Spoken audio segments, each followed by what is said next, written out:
Good morning, everyone. Today is Friday, May 8th. The council is meeting today to continue the work sessions on the FY27 operating budget and FY27-32 capital improvements program. Council member Sales is attending a conference during the week, and she is joining us virtually. The first budget on today's agenda to discuss is the income tax rate, and I'm going to turn it to the chair of the Government Operations Committee, Chair Stewart. Thank you, Madam President. The Government Operations and Fiscal Policy Committee met on April 29th. We were joined by the Council President and the Vice President. Thank you for joining us. We looked at a number of items on the 29th, and this morning Mr. Smith will go over the income tax rate recommendation and the ITOC, the income tax offset credit, and then we'll look at the Working Families Income Supplement later this morning. The other thing that we did discuss at committee was the property tax rate, which the council already took up on Monday. And as a reminder, the committee's recommendation, which the full council supported with Councilmember Mink abstaining, was to reject the executive's recommended property tax increase of 6.3% for 6.3 cents for FY27. Our goal on the April 29th committee was to make sure everyone was fully informed of the impacts that and to whom they would occur on changing anything with our income tax or our ITOC. And I want to say our staff did an incredible job of walking us through all that. We will have a shortened presentation of that discussion, but I wanted to make sure, regardless of where we end up as a body next week, that everyone understood all the pulls and takes and how changing our income tax is also related to other pieces of our budget. So what we recommended during that discussion to the full council on the income tax rate was we rejected the executive's recommended income tax rate of 3.3% on all taxable income starting on January 1st, 2027. What we did recommend was the creation of a progressive income tax structure starting on January 1st, 2027. The new brackets recommended by the committee are in your packet. On the first $50,000 of taxable income, the new income tax rate would be 2.5%. On the next over 50,000 to 150,000 taxable income, the rate would be 2.8%. And anything greater than 150,000 taxable income, the rate would be a 3.3%. We also recommended setting the income tax offset credit, the ITOC, to 0 to offset the loss of revenue from the recommended progressive income tax structure. I just want to underscore that moving to a progressive income tax actually means we have a loss of revenue. And so in order to be able to move us in that direction and be able to work on this budget, the committee looked for how could we offset that loss of revenue. And that is why we're recommending to have the income tax credit offset credit set at 0. As a reminder, the ITOC is a property tax credit, and it is only available to eligible owner-occupied households. So those are folks who own a home.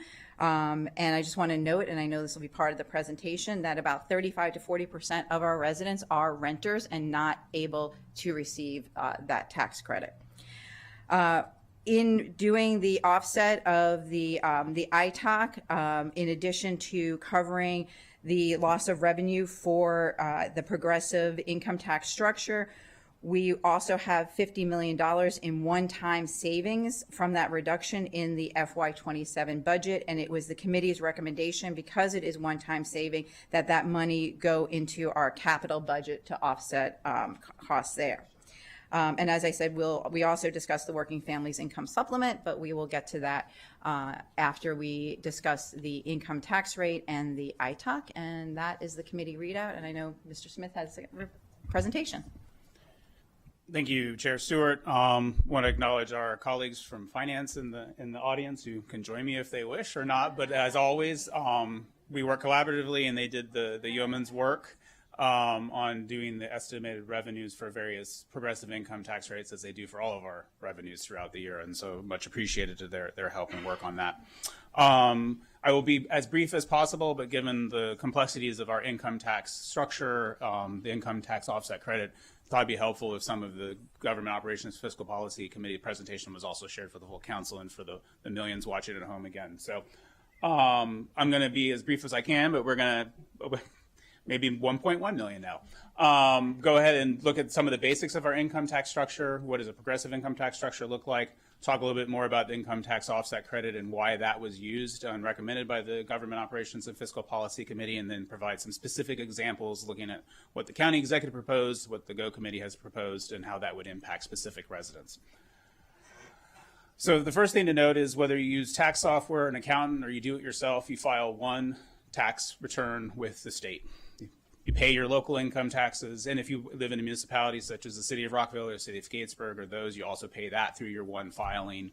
And you do that all through one filing. And then the state takes that one return and provides either you make one payment to the state to cover any taxes you owe, or you get one refund back.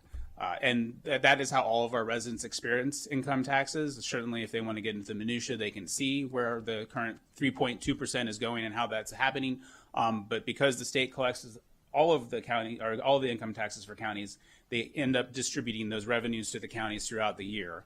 And so there are three types of distributions the counties receive based on specific types of payments taxpayers are making. But the most important thing to note is that each fiscal year we get about 3 tax years worth of revenues from the state. And for fiscal 26, the current fiscal year we're in, most of our income tax revenue for this year is coming from tax year 2025. So it's a year behind. And certainly as we look forward and as we talk about the progressive income tax structure, that's why offsetting revenues or offsetting resources from such as the ITOC is important, because it'll take 3 years for a progressive income tax structure to phase in. So finally, currently the county has a flat tax rate. It's 3.2% for every taxable dollar someone earns. And I noted during the GO committee, the top 4% of our county filers, which is about 36.1%, contribute about 36.1% of the county's tax revenue based on 2024. So I just wanted to be able to help show kind of what our tax base looks like.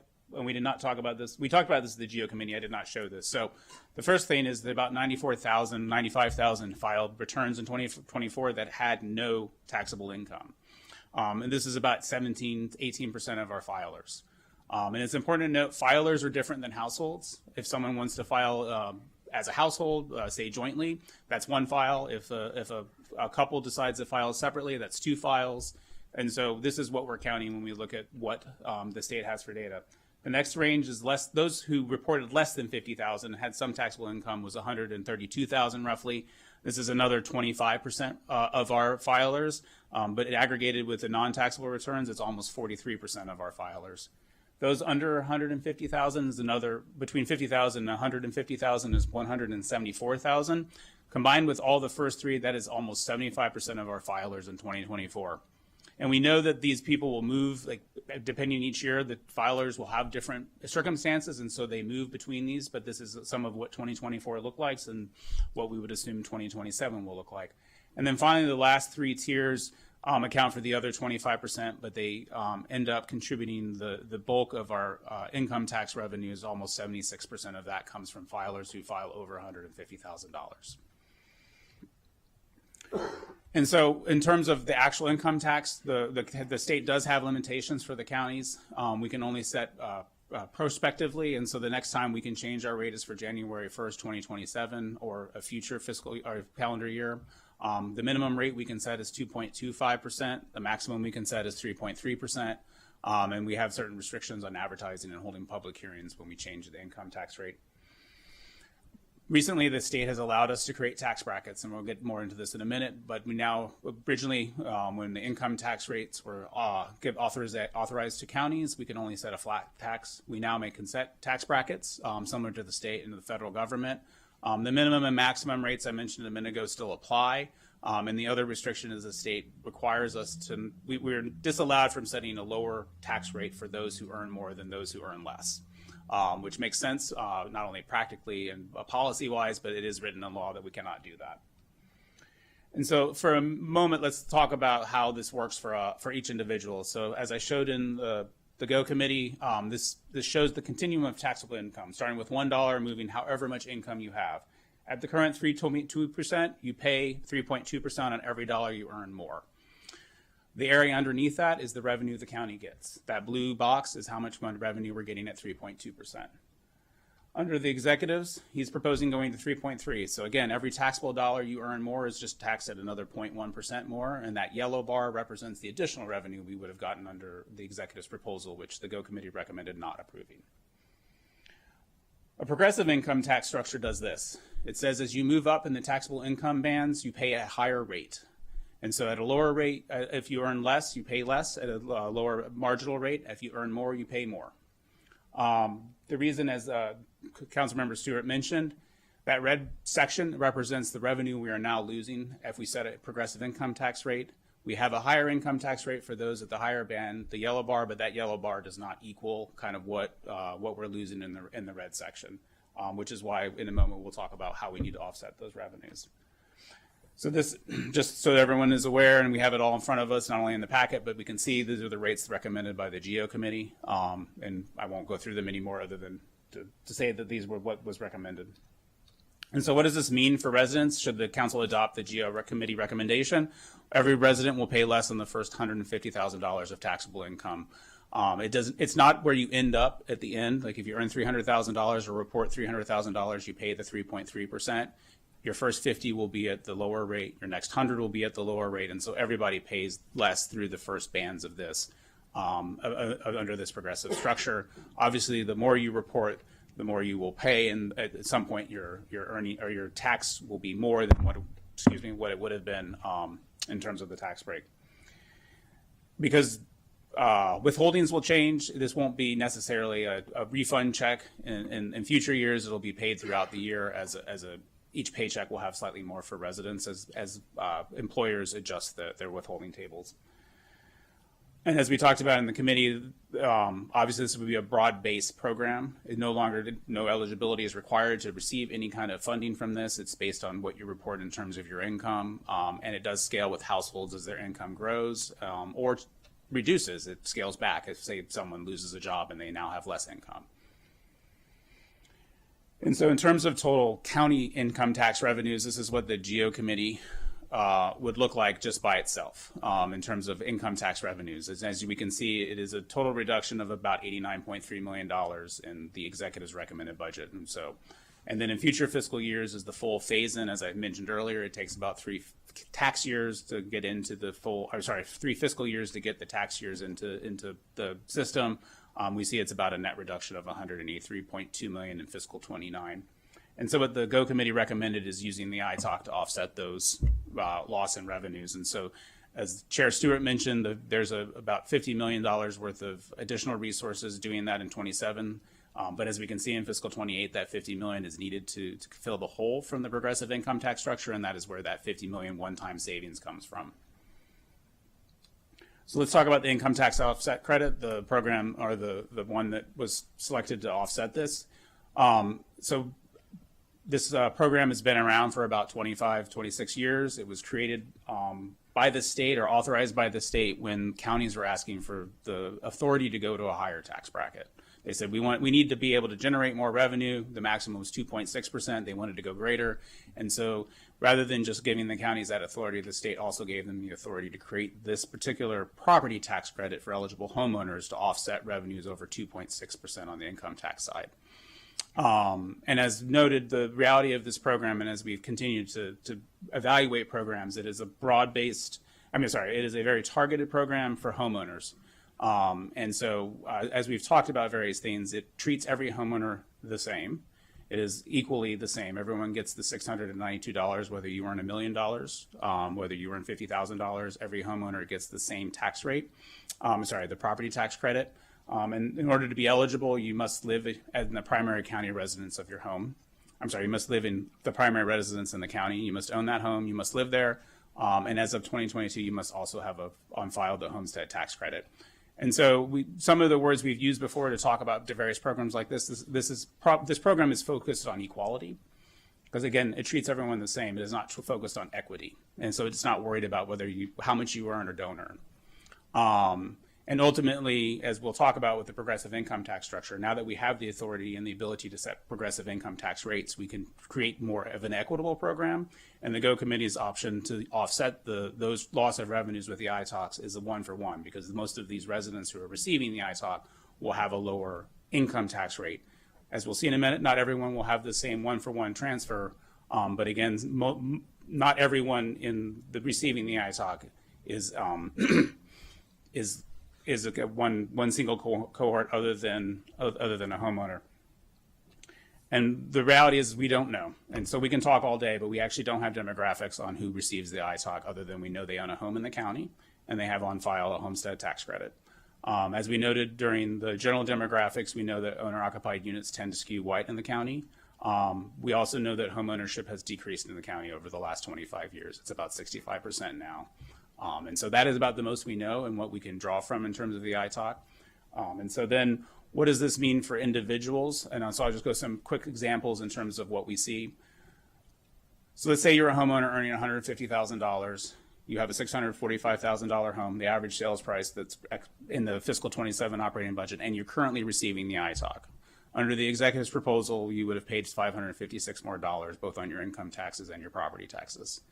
Under the GO recommended, you will pay only $58 more. In essence, you have transferred the property tax bill credit as an income tax break. For homeowners that are in the exact same situation but are not either fortunate enough to have the ITOC, forgot to fill out the paperwork, they would receive an additional $750 under the GO Committee recommendation. Let's move down a little bit. Now you're a homeowner with $75,000 in total income. You have a $400,000 home, and you do have an ITOC as well. Under the executive's recommendation, you would have paid $327 more in fiscal 27. Under the GO recommended, you will pay $282 more than you did in fiscal 26 because the ITOC and the income tax break is not the same, but you still are paying less than you would have paid under the executive's proposal. Same situation, but with no ITOC, you're earning $410 more under your income tax side throughout the year, based on the progressive income tax rates. And then, as the chair noted, 40% of, roughly 35 to 40% of our residents are renters who are not even eligible for the ITOC. Under these proposals, they receive an additional $350 at $50,000. They would have paid $35 more under the executive's proposal. And I apparently copied that one and we didn't need it. So we had multiple examples. So with that, I will turn it back over to the council president for questions, conversations, and comments. Thank you so much for that great conversation. And before I turn it to the council vice president, I want to say two things. Number one is that when I put forward the idea of the progressive income tax structure, after we have talked about it for so many years, I think that this year was the right year to do it, because this is, especially in this budget, when our duty should be making sure that we're helping the most vulnerable and the people who are low income, the people who may not own a home. We're talking about tenants or people who may own a home, but they don't have a great accountant who could advise them that they could file for this type of credits. So as you all know, when I released that memo, now I feel like it was ages ago, maybe a month or maybe yeah, it was a long time ago at this point. I have aged. I said to colleagues that this is just a framework. This is how we can move forward, understanding that the vast majority of people on the council do not want to vote on a tax increase, and we needed to make ends meet and ensure that the most vulnerable will get the help that they needed. And the progressive income tax came to play. I also said before this item went to the GO committee, I spoke to each member of the GO committee, especially the chair, and I said, this is a framework. Please use the numbers, play around them, and make it work as the three of you feel that is best. Because at the end of the day, that's what committees are for. You get a small group of people, you debate, you play different scenarios, and you get into a consensus. With that said, I said to the rest of the colleagues who were not on the committee, I said, you know, we had this great, they made some tweaks, which is expected. And I thought what they ended up was awesome. And I supported. But I also said, if anybody from the rest of the council has another idea to help us close the gap, because we have a huge gap, please, I'm all ears. That's where my dear friend, the Vice President, Marilyn Malcolm, came in with something that I think is a great proposal that I highly support. But before I turn it to her, I just want to say that just this entire experience shows the level of collaboration that we have in this council, that although we're dealing with a crisis and everybody is tense, including myself, at the end of the day, we all come together to find solutions. And I really want to appreciate and give love and thanks, especially to the chair of the Go Committee, Chair Stewart, because he took leadership to move this forward and to dig into this and work with staff. And I'm not forgetting you guys. Craig Howard, Dean Smith. And I want to thank you, because if you have had a chair or at least another committee member who didn't get it, that our job is to not just close the budget or make sure that we pass the budget, but helping the most vulnerable, because this is what he does, then we wouldn't be here. So I really want to thank you for being an amazing partner on this one. And then now, with that said, I'm going to turn it to the Vice President of the Montgomery County Council, Marilyn Malcolm, with her proposal, so she can explain it, and we can have conversations after that. Okay. So thank you. Thank you, Council President, and of course the Chair of the Go Committee. The Council President and I sat in on the Go Committee during the discussion about the income tax, and there was a robust discussion about the relationship between the ITOC, the property tax, and the income tax. They're all intertwined, and it's difficult to take one sliver of that without seeing how it impacts everything else. So I do support the Go Committee's recommendation to implement the progressive tax, as well as removing the ITOC with just one adjustment, minor adjustment. My amendment, council members have a memo in front of you. So my amendment changes the tax rates. I don't know if this is technical. Oh, okay, great. So my amendment basically just changes the tax rates for two of the three categories. In the 0 to 50,000 category, the tax rate moves from 2.5% to 2.7%. In the 50,001 to 150,000 category, the tax rate moves from 2.8 to 3.0. The over 150,000 category remains the same. So the amendment does three things. Most importantly is it keeps the proposed progressive tax structure in place, which I strongly believe that we need to do that. But it also, for our benefit of the budget, it lowers the cost of the new structure by about $27 million, as well as providing additional one-time funds to be used for one-time costs, a little bit of that. But it also provides a better fiscal scenario for the 3-year tax cycle, which I think is really important. And that's, it's very complex. And on this, I just give so much credit to Mr. Smith, to Gene, for walking me through this. He's explained it I don't know how many times, and so I really appreciate it, because it is really complex. And balancing this budget has been near impossible, and I really appreciate all my colleagues for really digging in to look at every scenario, providing all these alternatives. And regardless of where we go from here today, this amendment, this initial proposal from the Go Committee and this specific amendment provides additional resources to help balance the budget. And so I would like to make a motion to change the proposed tax structure, tax rates as described. We have a motion on the table by Vice President Malcolm. Can I get a second? Second by Councilmember Stewart. I'm going to ask if I have people on the queue. We're just going to talk on this motion first, please. So You're not going to talk on the motion, right? Anybody who wants to speak on this motion or have any questions on the motion? Nobody has a question? You do? Yeah, go ahead.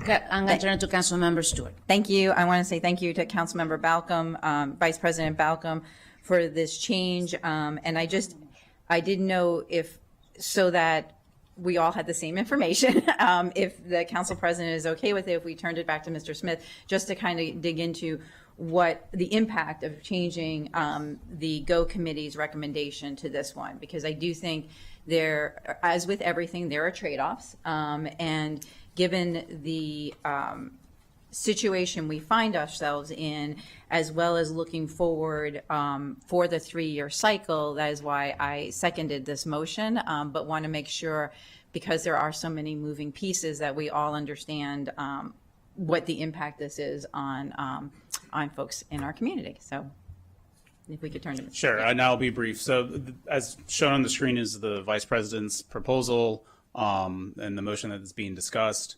As noted, it's increasing in the lower two brackets by 0.2% under the GO Committee's recommendation. What I can say is under this proposal, the maximum tax break available up to $150,000 will be a $450 tax break as opposed to the $750 by the GO Committee's recommendation. The first up to $50,000 will be the tax break will be $250. The next $100,000 will be a $200. Therefore, you get the $450. And so, in terms of noting that at least the ITOC, and we'll get that in a minute, obviously 450 is less than 692. And so there will be a delta for anyone who currently has the ITOC, their aggregate taxes on both the income tax and property tax side will be greater under this proposal than it would have been under the GO Committee's proposal. In terms of looking at just the revenues, because I want to be able to show that complete picture as well, under the Council Vice President Balcom's proposal, this is the delta that gets created under this. So it's and how does that look compared to the GO Committee? So those are the total. Under the GO Committee, it was $64.9 million less in fiscal 27. Under this proposal, it's $37.5 million less, and so that's where Councilmember Balcom mentioned the $27.4 million worth of additional resources that are created under this proposal. And as you can see, it's obviously tails off a little differently than the GO Committee proposal and ends about around $110 million deficit in fiscal 29. And so if the committee or the council chooses to do this with the ITOC, what would happen is it would create $77.8 million worth of additional resources in fiscal 27. However, as we see in fiscal 29, we only have about 33.8 of additional resources left over. That is the kind of like a $44 million one-time of the 77 would be available in 27 for the CIP option, similar to what the GO Committee instead of the 50 million. And so that is the high level. And again, I'll just summarize the rates change obviously for everyone than taxable income.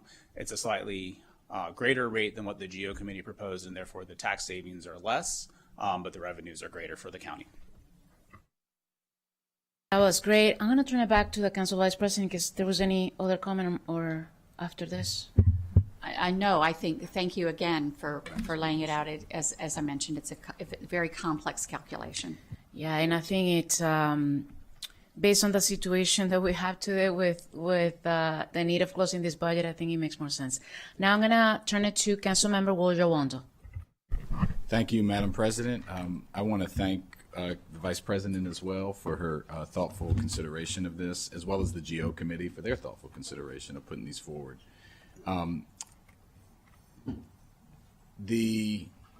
Obviously, I think folks know, it feels like a long time ago to me too, but I had proposed a different form of progressive taxation that would bring in less revenue, but hit the higher earners. And the proposal was that just to raise the 3.3%, the 0.01 on people making $500,000 a year or more. And I will ask Mr. Smith just to say what that would bring in over time. The estimate for Next fiscal year, 27 it would be $8 million. Yeah, and then it goes up. It goes up slightly, yes. Yeah, I think it gets to about 12. Okay, so that would bring in $8 million, but most importantly, in my view, it would also hold harmless people below that are dealing with a lot right now. I also proposed many cuts and put it on paper, and I have heard a lot from a lot of people since we did that. And between the two options, the GO committee option and the vice president's option, I would prefer the vice president's option because it brings more revenue in. And obviously, as we're looking, we've had really tough discussions all week. As chair of the Education and Culture Committee, and I know all of us are, I'm very concerned about what reductions in the requests from the school system and cuts there could mean, or will mean. This would not get us all the way there, but it does provide more in at least that first year. That being said, I am not comfortable with raising the tax rate on people making $150,000 a year, who I believe under this proposal, they would go up to 3.3 as well. Is that correct? Under but that's the same as the GO committee recommendation. Right. Well, yeah, that's the thing I have a problem with. Okay. Yeah, that's not a change, but that my thing, if you're 150,000 a year, and you get the ITOC, you've run through this, that's for that person or that family, they're going to pay more money. And I think, and you talked about that, you ran through you laid that out. And I don't think we should do that. So I'm not going to, obviously there's a motion on the table, but I wanted to say, I think there's a way to do this progressive income tax structure. Back in 2019, when I first came to the council, I stood in that room back there and did a press conference with Julie Plakovich-Carr and others to try to get more authority to have us to create a real bracket. And I think we need more authority on the top end to go to 3.7 or 3.9 to actually do that without having a net revenue loss. But we have the authority we have right now. So while I appreciate the effort, I'm not supportive of raising taxes on folks at that level. So I'm not going to support it, but between the two, I do think it's better. And I wanted to say that. Thank you. Thank you for that, Councilmember Jawando. I just want to step back for a second. What we received from the county executive was having an income tax increase for everybody at 3.3. Everybody. Then I came in and I said, we cannot do that, especially this year. So we need to bring to the table the progressive income tax structure. My original proposal was those who make $300,000 and more will get a 3.3. It went through the committee. The numbers didn't work because we need the revenue right now. And I am in full agreement with the vice president just because of the revenue piece. And at the end of the day, those making $150,000 will receive less, will pay less. And that's the goal, right? Because they're going to be, if you're in between $50,000 to $150,000, you're going to be paying 3.0. Right now, everybody pays 3.2. So you're going to have a reduction right now with this proposal. And that's a win based on today's reality. And also, please, let's not forget, this is targeting property owners who live in that house. This is not just for everybody. It's property owners. Tenants do not qualify for the ITOC. So I just want to make sure that doesn't get lost in this discussion. This is like the most progressive thing that we can do right now to help people who are vulnerable. And I'm just going to leave it there. Oh, this thing just turned off. Who wants to be next? It doesn't work anymore. But if I don't see anybody having a question. This is only on the motion. And on Maryland's, on Council Vice President Marilyn Balcom's proposal. This is not working, but maybe I have to do this. So if you want to okay, now I'm going to turn it to Councilmember Evans. Thank you, Madam President. I was going to say that I've been enjoying working alongside Chair Stewart on the GO Committee as well as Councilmember Katz. I appreciate the work of the GO Committee, but I do support as well Councilmember Vice President Balcom's amendment to what the GO committee brought forward. I think it's important for different alternatives and scenarios to be brought forward. And although a few council members put thoughts on paper that people could see, I can attest that all my colleagues have been coming forward with ideas. And so just appreciate everyone on the sixth floor, Mr. Smith, Mr. Howard. And so I think it's important to be transparent and show the community, what we're up against. And so I appreciate all the different charts and walking everyone through everything. And I just wanted to say that I will be supporting Councilmember Balcom's proposal. Thank you so much. I'm going to turn it to Councilmember Katz. Thank you, Madam President. I, too, am supportive of the Vice President's proposal. And as the third member of the Government Operations Committee, I learned years ago that you should have no pride of authorship. And that's exactly what this is, a process. This is not something that you come and say, if you don't stick with me, I can't do it. This is a process. And I said it at the Government Operations Committee, I will quote myself again, that I thought when I got to this part of this discussion that I knew a lot about this, and I did, but I didn't know as much as I should have. And we're getting there. We're not there yet, but we're getting there. And with this budget, we need to keep everything on the table as best we can to get something in a better place than what we have now, because this one is just difficult. So I'm appreciative of the Vice President for more than just this issue, but I'm appreciative of the Vice President, and I also am going to be supportive. Thank you, Madam President. Thank you for those words. I'm going to turn it to Councilmember Don Lukey. Thank you, Madam President. Yes, I just wanted to offer thanks for everyone who has spent a lot of time and effort being thoughtful and methodical about this, and appreciating our GO committee members and chair and Council Vice President Balcom and her team, and all the collaboration to try and find something that's workable, reasonable, and meets the moment we are in. And so for those reasons, I will be supporting the motion. Thank you.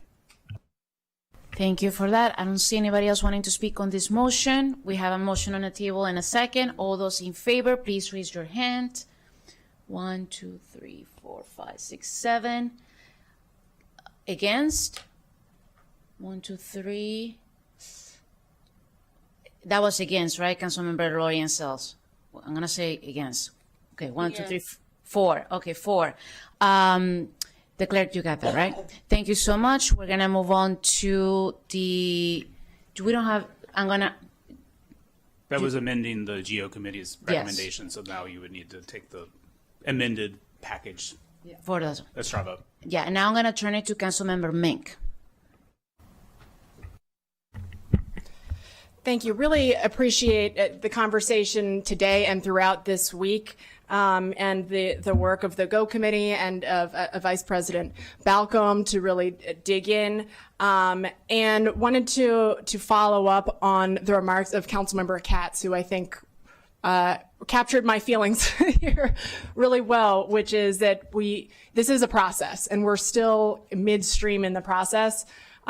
We do need to keep everything on the table. I did vote in favor of the amendment because it puts us, I think, in a better place than we are without the amendment. But I'm not going to be voting for the package because, as I have run the numbers with the scenario, it's not a budget that has enough revenue in it for some critical pieces, including MCPS. And I think I need to be transparent that there is a limit at which I'm not going to be able to vote for a budget that does what I feel is too deep a real level of devastation to our public schools. And I think that there are other options. There are even other options realistic other options that do not include a property tax. And I have seen some of those options presented to me from other colleagues even. So I think there's some really critical and meaningful, genuine conversations that have to be had and that will be had. So While I am going to be voting in opposition to this particular tax package, I know that it's going to be part of the conversations that are happening and developing over the coming days. I would like to make a motion in the name of I think this will likely happen anyway, but I would appreciate just in the name of clarity and transparency, I'd like to make a motion to put a work session on this topic on the agenda for Tuesday to just be clear that we are going to return to this conversation. There are other scenarios being discussed, and I will mention one, which is in which we remove the ITOC, but we do not do the progressive income tax scenario discussed. We do not lower the taxes on the lower income folks, and you know, and a few other pieces that are in play. There's pros and cons, obviously, to all of the scenarios that we're looking at. But as Councilmember Katz said, I think we're not there yet. And given that we're acknowledging we're not there yet, I would like to make a motion to just go ahead and schedule that work session added to the agenda for Tuesday. I'll go ahead and second that. So the motion is to do everything that we just did again on Tuesday. Is that what it is? Yeah. The motion is to return to this conversation, to be clear that we are returning to this conversation on Tuesday. On the income tax offset and the income tax rate. That's what you're saying. Correct. Income tax rate and property tax credit for income tax offset. That's it. That's all you want to do. Okay. And now there's a second. Okay. Any conversations, any discussions on this? Do colleagues have questions for clarity on this? I don't see anybody I don't see anybody having discussions. Oh, now I see Councilmember Evan Glass. Just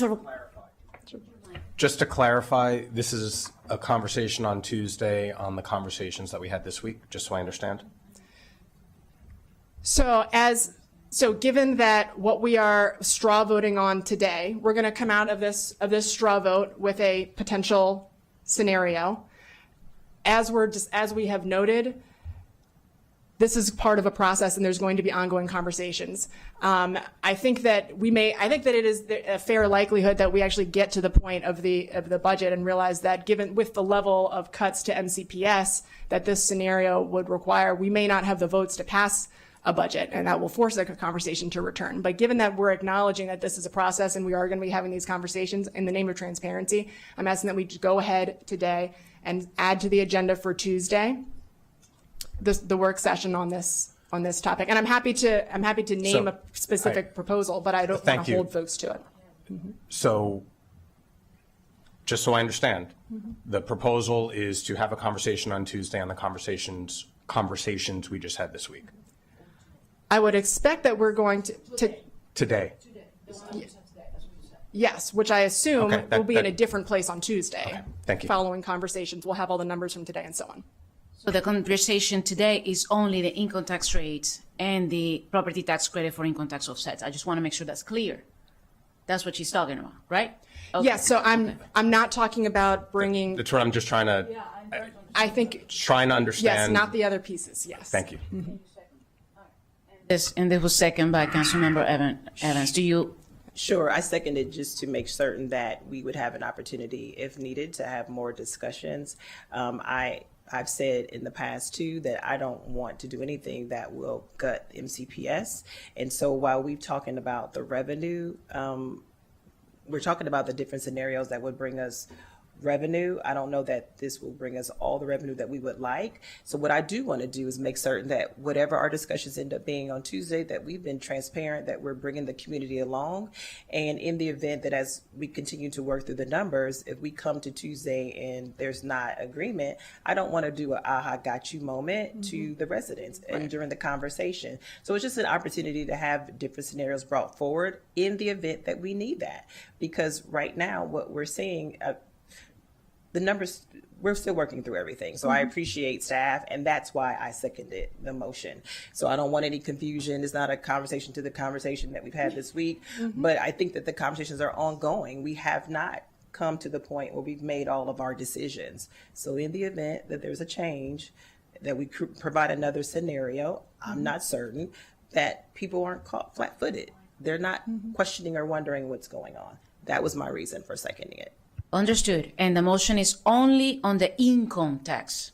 That's what I understood for today. Okay. And the ITAC, yes. The And, ITAC.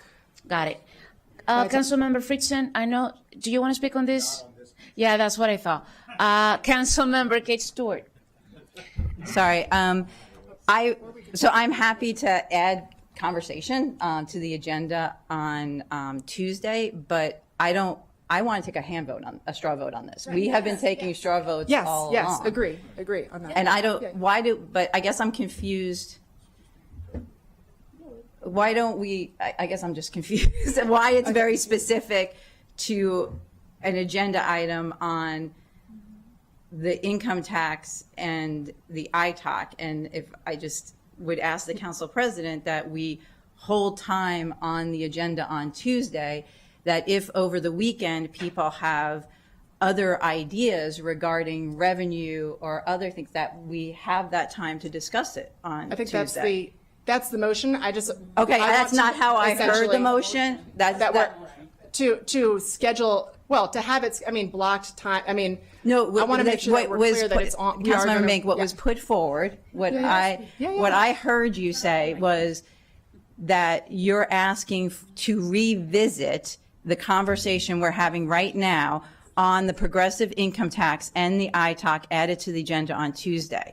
And what I'm saying is I'm happy to have a conversation again on Tuesday added to the agenda that provides an opportunity for other discussion of ideas regarding revenue. I do not want that tied specifically only to things on the progressive income tax and the ITAC, which is how this was worded and said. So I just think we need clarity. I would like to take a straw vote on this today because, as Councilmember Evans said, I think it's important that members of the public understand who is, right now, it's a straw vote, people can change their minds, but who is supportive at this moment of the progressive income tax as has been amended from the GO committee's recommendation, and who is comfortable at this moment not having the ITAC move forward for FY27.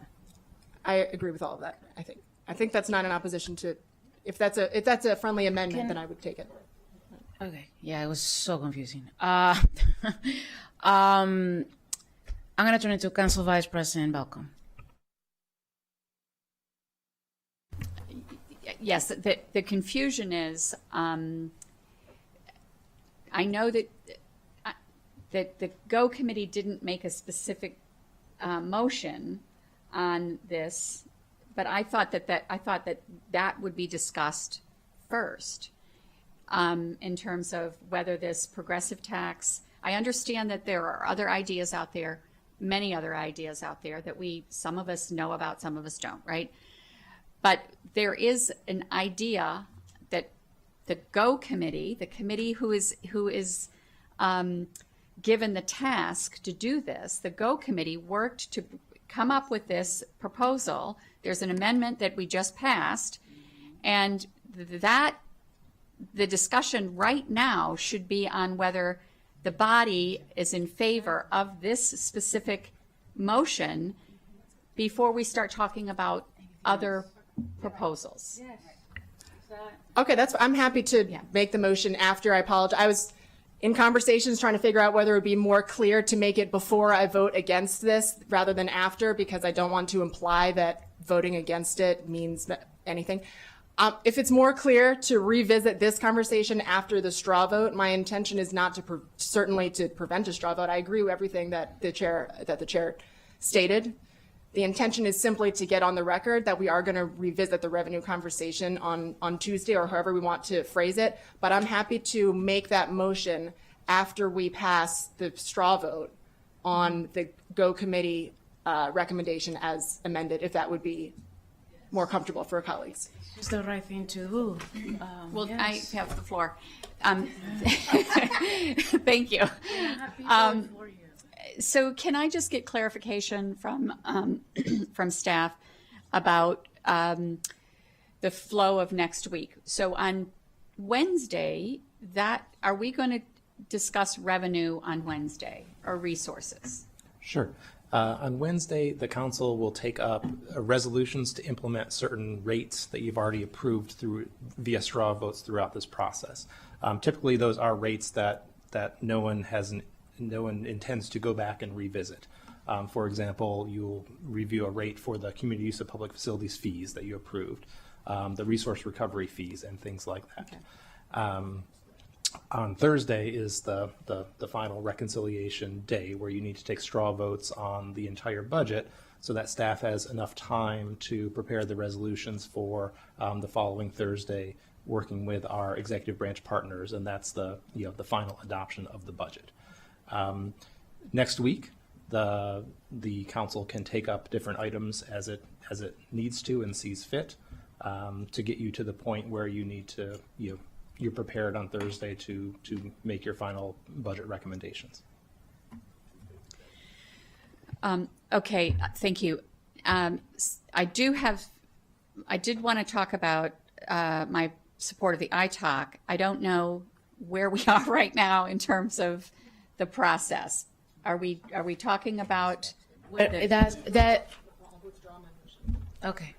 Councilmember Menk is withdrawing her motion. Okay. Thank you. So is there a motion to approve the committee's recommendation?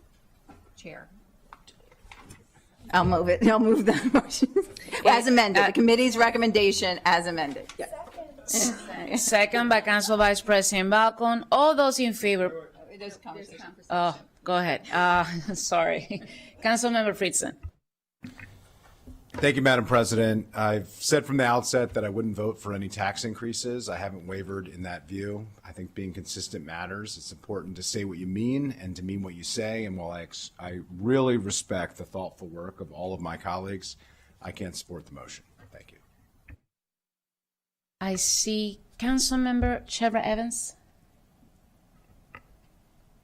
Yes, I was just going to say, so there was confusion. I wanted different scenarios, so I'm glad that Chair Kate Stewart cleared that up, and I'm going to support the motion. So I just wanted to make sure that I wasn't tied to anything that I wasn't meant to be to, and I didn't want to confuse everyone. Okay. Council Vice President Balcon. Okay. So I just wanted to express my strong support for the motion that the GO committee and as amended that's on the table.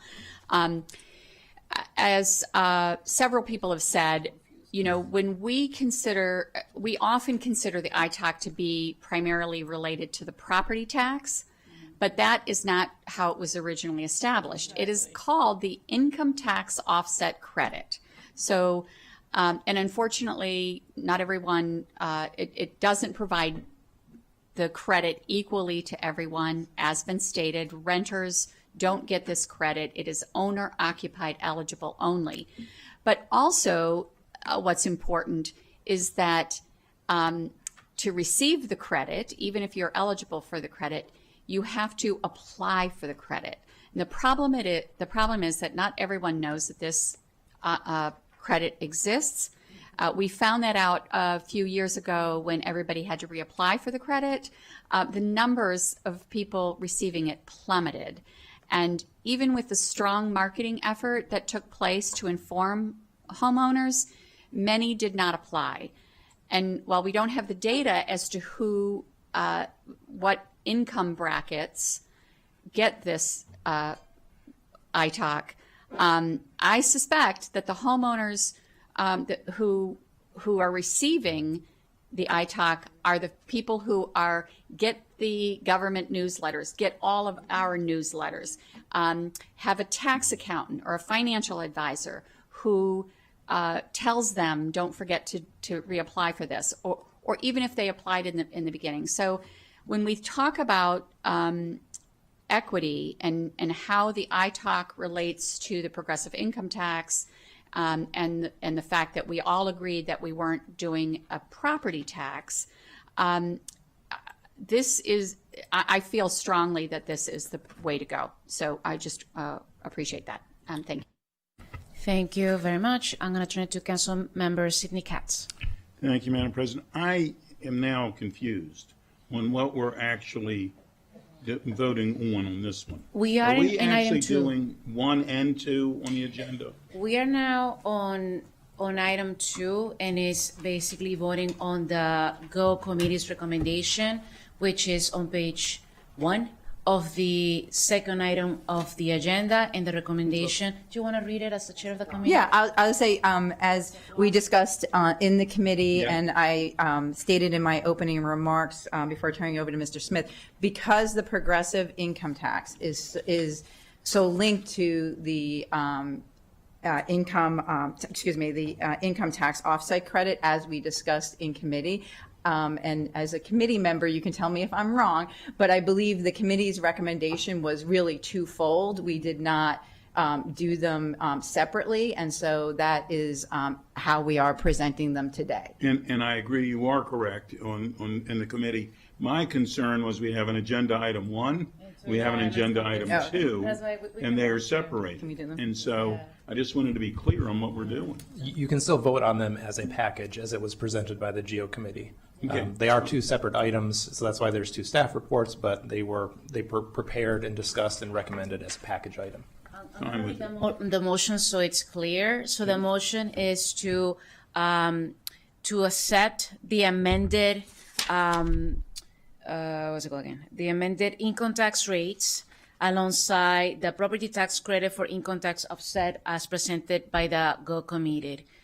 That's the motion, and I need somebody to move it. And I think the council vice president moved it, and you seconded it. Whatever. It was vice president. Yes. Councilmember Kit Stewart moved it, and council vice president Balcom seconded that.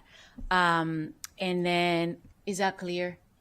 Okay, so I don't see anybody else wanting to speak on this amended motion. All those in favor, please raise your hand. We have 1, 2, 3, 4, 5, 6. Against? 1, 2, 3, 4, 5. The motion passes. Thank you so much. Now we're gonna turn it to Council Member Mink. Okay, here we go. Thank you. Thank you, everybody, for bearing with me. All right. So the motion, and feel free to let me know if I need to tweak this. There have been a number of tweaks. So the motion is to add an item to Tuesday's agenda, which is a work session on these 2 topics, to allow for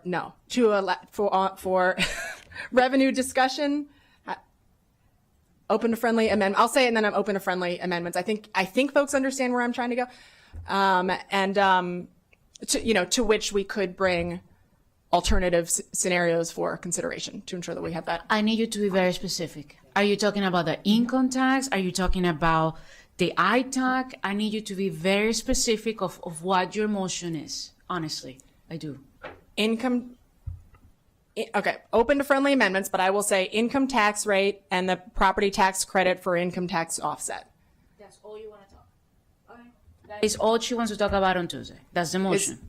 The way you're saying that makes me think that there should be a friendly amendment happening. I just want clarity. I want clarity because I don't want surprises on Tuesday coming with no new things that we did not agree on. I don't want any surprises. I don't either. That's why I'm trying to schedule this now. I need clarity of the Okay. motion. So your motion, from what I heard, Yeah. you only want to talk on Tuesday about the property tax credit for income tax offset, and you want to only talk about the income tax rate. That's what I heard. Yes, and I think maybe the question is, colleagues are wondering if what I'm really wanting to talk about is a property tax increase, and I am not, because I have discussed and seen scenarios that actually I think get us to a good place that are genuinely workable, limited to that framework. If other folks wanted to bring other scenarios to the table, then we could do that, but that's not what I'm proposing. Okay, so you're not, okay, that's clear, and I appreciate that from you. I honestly do. I try. So the motion has nothing to do to the property tax increase that we already voted on Monday. No. So we're not talking about that on Tuesday. That's what I heard on the record. And is there a second on that motion? Unless it would be preferable to keep all options No, open. no. I honestly Okay. need clarity. All right. Please, clarity. That's the motion. Is there a second? 3, 2, 1. I'm gonna second it, but you're not clear. I'm not clear. It's not just me, it's on I, Would you like to repeat your motion? I'm seconding Okay. if what I thought I heard you say or what you meant was to be able to offer different revenue options Okay. or All right. scenarios. Okay. So we can. All right. We can broaden it. I'm fine with that too. discussion. I'm fine. I know this changes who's comfortable voting for it and who's not potentially, but I will say first off that the intention here is not to have anybody voting for or against any particular scenario. I just want to be really clear about that. The intention is to be transparent, that we intend to return to this conversation on Tuesday, unless a consensus is reached, then we can come in on Tuesday and say there's no further discussion needed, the straw vote that passed on. But I think that there are enough people who are looking at other scenarios, there are enough people who are uncomfortable with what we're straw voting through today, that it's important that we have time on the agenda for consideration of alternatives. So why don't I will broaden it, because I think the idea here, the purpose is to have flexibility and to keep options on the table. The purpose is not to say where we're going to land.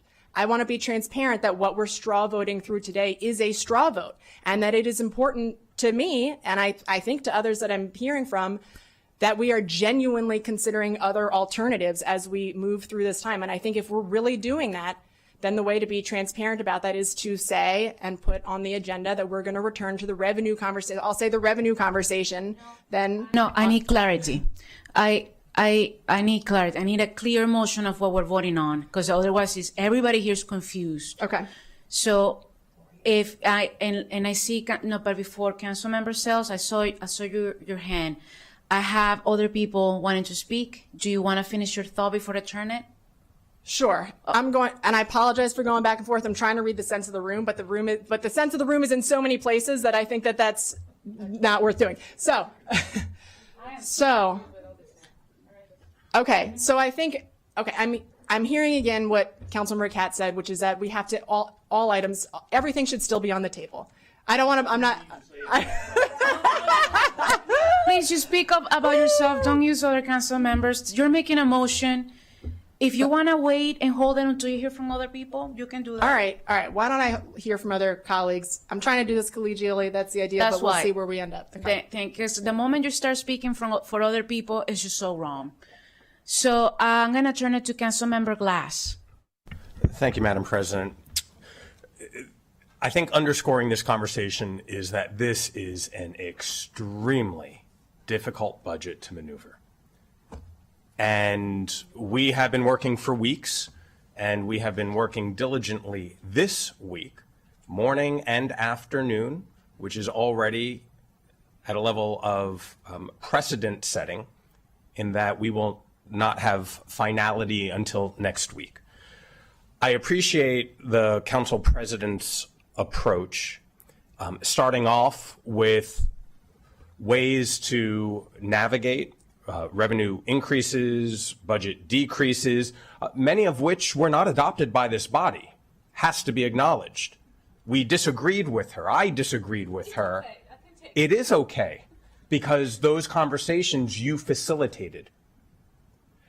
I trust the process that as we get through today and as we look at these options over the next 48 and 72 hours, we will revisit and engage as necessary. I don't think we need to preemptively put something on the agenda when the Council President has been very clear that everything is on the agenda, even things we disagree with, especially. And there were things that she wanted to put on the agenda that we pretty unanimously, or at least a majority, said, nope, don't put that on the agenda. So, well, the room was full of a lot of our county employees earlier this week, and that never got on the agenda. That's the point. Trust the process. Thank you. Thank you so much for that, Councilmember Glass. Very appreciative. I see next Councilmember Lorian Sells. Thank you, Madam President. Thank you to my colleagues for the proposals. I was very clear following the county executive's unrealistic and unbalanced recommended budget. I did not want to raise taxes during a time when we're asking our residents to do more with less, and they are feeling the squeeze at both ends. And I don't want to be the cause of that. We're doing a lot of the work that the executive branch should have done before sending this budget across the street. And so it is frustrating to have these discussions, but I appreciate the proposals. I did not vote for it because I am going to be very thorough in going through the reconciliation list and meeting all of the commitments I pledged to. And so while Councilmember Mink is still navigating the verbiage for her proposal, I think it's been made clear that we're not going to move forward until we exhaust all options. And I think that if any new revenue generating options come forward, I don't think you would be prevented from speaking about them or from them being included on the agenda. And so I am open to hearing any and all options that don't include a property or income tax increase. And so I don't know how Councilmember Mink wants to word that. I think that's where she was going. That's why I was open to supporting the amendment, but I'll let her finish up. I just wanted to share my opposition to the amended recommendation from the GO committee. Thank you. Thank you, Councilmember Sells. I have next Councilmember Wojo-Wando. Thank you. I appreciate the conversation. So this is to council staff, probably the executive director and attorney. What I heard you say was that, having done this process a few times, that it would be preferable if you knew how to draft the resolutions for Wednesday that had the amounts in them. Is that fair? So what I was speaking of for Wednesday is a whole slew of resolutions of things that the council has already taken straw votes on. The income tax resolution is on the agenda for Wednesday. And so we would prepare the income tax resolution based on the council's straw votes on the income tax. So as of right now, we would prepare the resolution based on the vote today to do the progressive income tax structure. Right. And so, while maybe not ideal, on Wednesday when we take the actual binding vote on that resolution, there could be a motion to change what's in that resolution. Correct.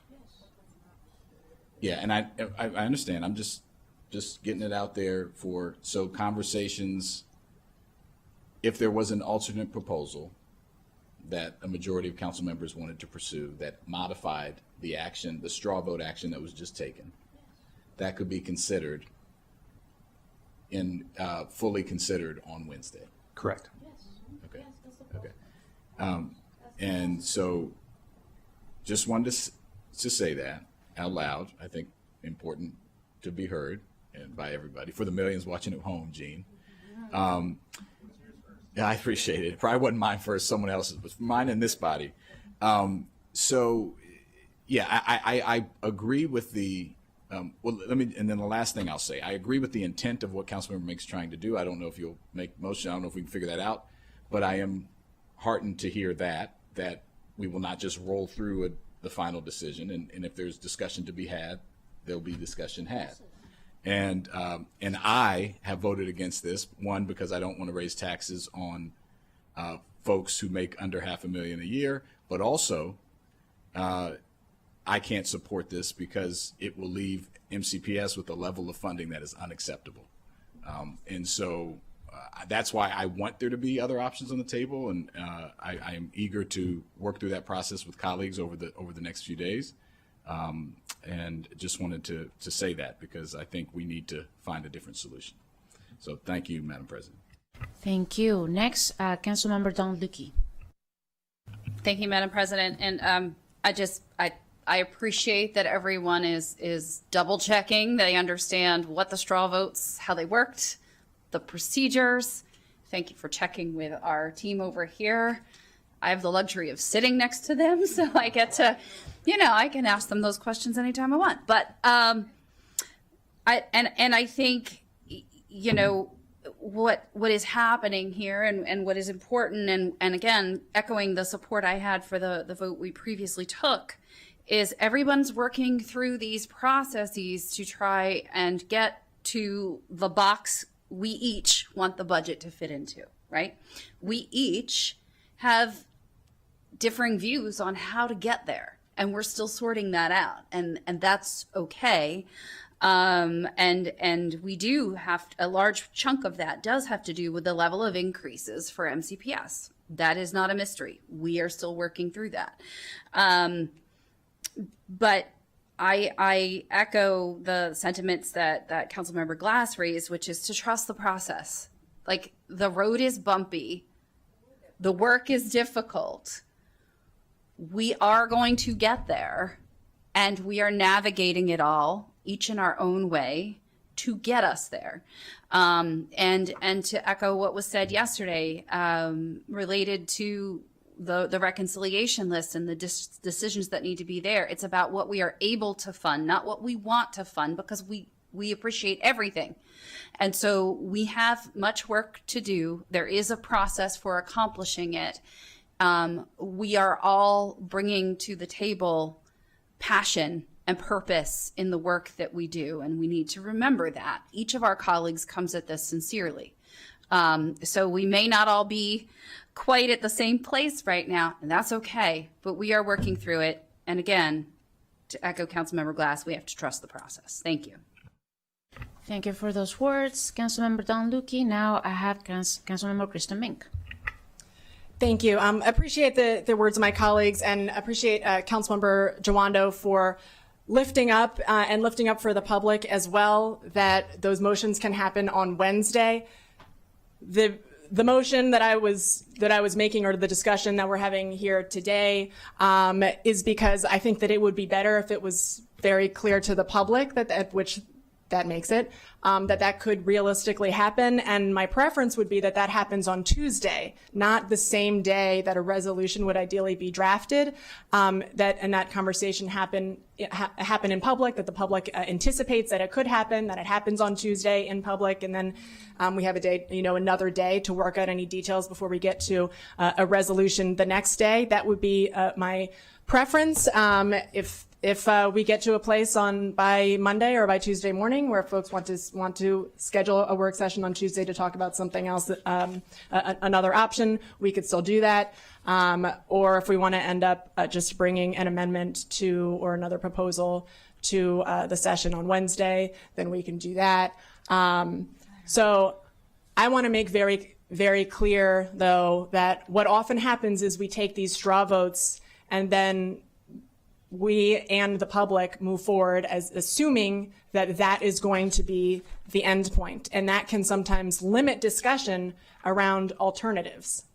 That could get us to a place then where we realize you need more votes to pass the budget than you need to pass one of these straw votes. So that could land us in a place where we don't have the votes to pass a budget, and suddenly we're in a scramble trying to find something that does have the votes to pass a budget. So I'm going into this, and I'm concerned that that's where we're heading. This revenue package is not one that's going to land on a budget that I can vote for.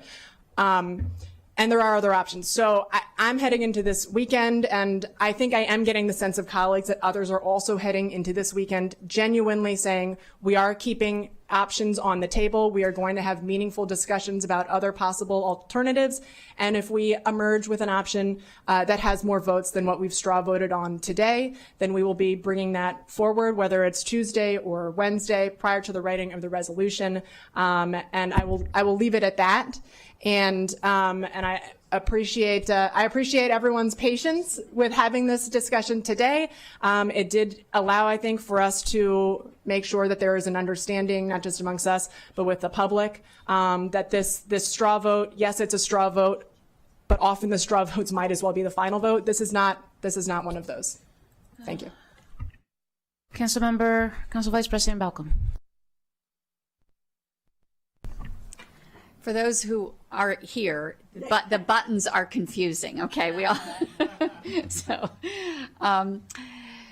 So I just wanted to be clear about what happens on Wednesday and Thursday in terms of the final budget. It's not a rubber stamp, and so we're not going into those days saying that we can't change anything.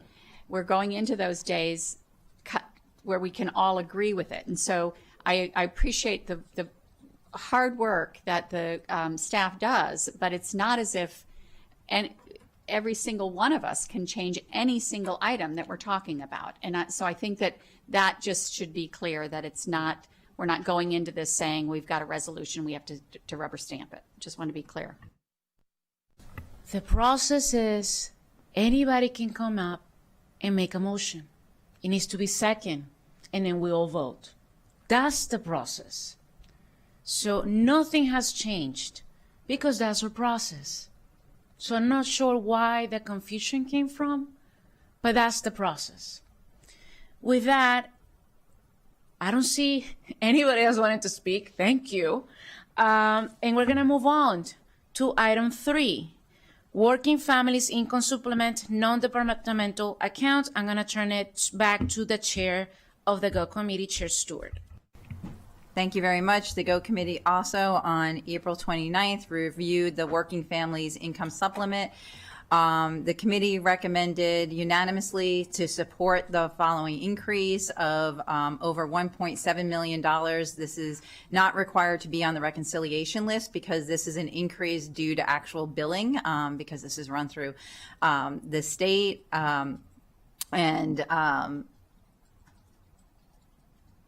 Sorry. And we also, sorry, there's 2 pieces to that. We also recommended to reduce, I got confused with the word reduce because I got nervous. Reduce. We're with you, don't worry. Reduce the following increase to the state match based on its recommendation to create a progressive income tax structure of over $3 million. That's a 4% increase of the county match to the state. So that is the recommendation for the GO Committee on the Working Families Income Supplement. Thank you. And does the staff have anything else to add to this? It was very clear. Thank you so much. I don't see anybody else wanting to speak on this. We have never mind. Councilmember Yowondo. Thank you, Madam President. I just want to say I appreciate the committee's work. Thank you. That was it. Okay. No, I thought I wanted to say something. But I didn't. No, okay. All right. We have a recommendation from the Government Operations and Fiscal Policy Committee. All those in favor, please raise your hand. Against? Oh, no. Councilmember Sells, that was 4, right? Yeah, I'm going to assume that. Against, no one. The motion passes. Thank you so much. Now I'm going to make a little change to the agenda to move up the item 7, payments to municipalities, non-departmental account. I'm going to ask folks coming on that item to please come forward. And as they move forward, I'm going to turn it back to Chair Stewart. Thank you so much. So the Government Operations and Fiscal Policy Committee reviewed the municipality's non-departmental account for FY27 operating budget. We agreed with the county executive's recommendation on this. There is an increase over the FY26 levels. I do just want to take a moment, acknowledge our many mayors and municipal leaders who are here today. And in particular, just say this is the tax duplication for municipalities has a very, very long history, as we discussed in our committee session. And I'm just very glad that back in 2021, the municipalities did negotiate with the county executive, and the council at that time approved a new formula and agreement regarding reimbursements to municipalities. And in particular, I see Mayor Monique Ashton, who led the Maryland Municipal League at that time, and her work on that. So this is a commitment that we make with our municipalities who cover the costs and do many things within their jurisdictions, everything from having their own police departments to repaving of roads, transportation, parks, and other items, services that they provide residents that the county does not have to provide to those residents. And so I just want to say thank you again, and the committee recommended 3-0 the county executive's budget on this item. Thank you to Chair Stewart. Does council staff have anything else to add? Nothing else to add. Thank you. And yes, and the county executive also, you don't have to say anything, really, unless you have to. I don't see anybody else want. You do? I'm Okay. sorry, Council President. I want to thank you, members of the council, and the great partnership we've had with the local chapter of the Maryland Municipal League. They work very closely with us with Office of Management and Budget, and I think it's a process that works well. Short and sweet. Very, very, very thankful for that. We have a recommendation from the Government Operations and Fiscal Policy Committee. All those in favor, please raise your hand. Okay. And it passed unanimously. Thank you very much. Now we're going to thank you to the mayors for coming and city council members. I'm going to go back to item 4, Office of Animal Services. And for that one, I'm going to turn it to the Public Safety Chair, Chair Katz. Thank you very much, Madam President. The county executive recommended an increase for our Office of Animal Services of $299,791, or 2.8%, essentially a same services budget. The committee recommended an addition to the rec list of 5 animal care attendants put in 2 tranches.